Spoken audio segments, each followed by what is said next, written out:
Mirror, mirror on the wall, who is fairest of them all?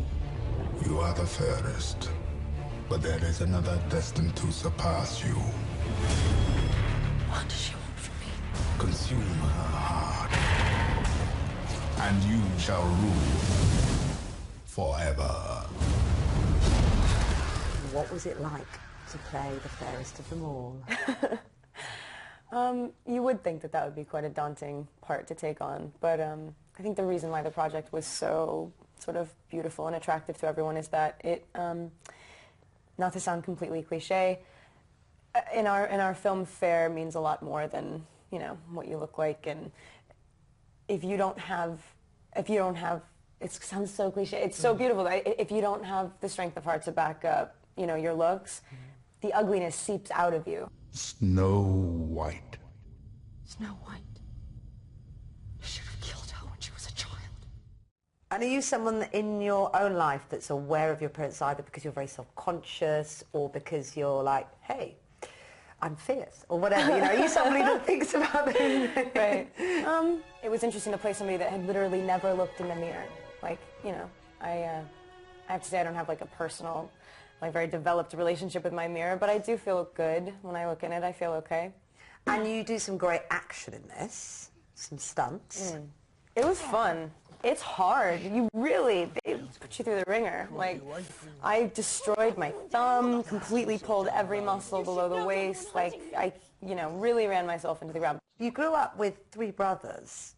Did you have to sort of fight for yourself? Were you a tomboy, or were you one of those little girls that craved pink because you were surrounded by blue? Right. I, you know, clearly was super into Barbie dolls and craved pink. No, definitely not. Because I guess it feels like to us that you grew up on the set of Twilight, but you did almost literally grow up on set, didn't you? Your mum was a script supervisor? I remember seeing kids on set and going, what are they doing here? Are they someone's kid too? And it's like, oh no, those are the actors. And I was always like, well, why do they get to have a job? That's fun, that's cool. I want to talk to everyone about what you're doing. I don't want to just sit and watch. And you were in the panic room, weren't you, as a little girl? People might remember, with Jodie Foster. What was that like? I mean, Jodie was, she herself is a crew member. I mean, she works, she is another hand on set there to help.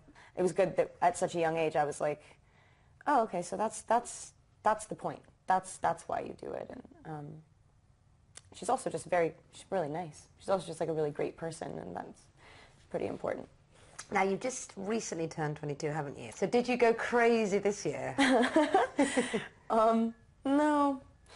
What did I do this year? I was quite boring this year, even though it felt as though it was my birthday for like a week. I made sure that I invited my friends out like kind of every night, so there was never one night where it was like, Kristen!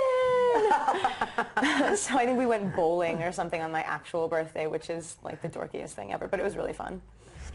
And we've got one more Twilight movie, which must be weird for you because it's done and dusted, but you're going to go back into that craziness when it's released. It's a memory that I really like to look back on, you know.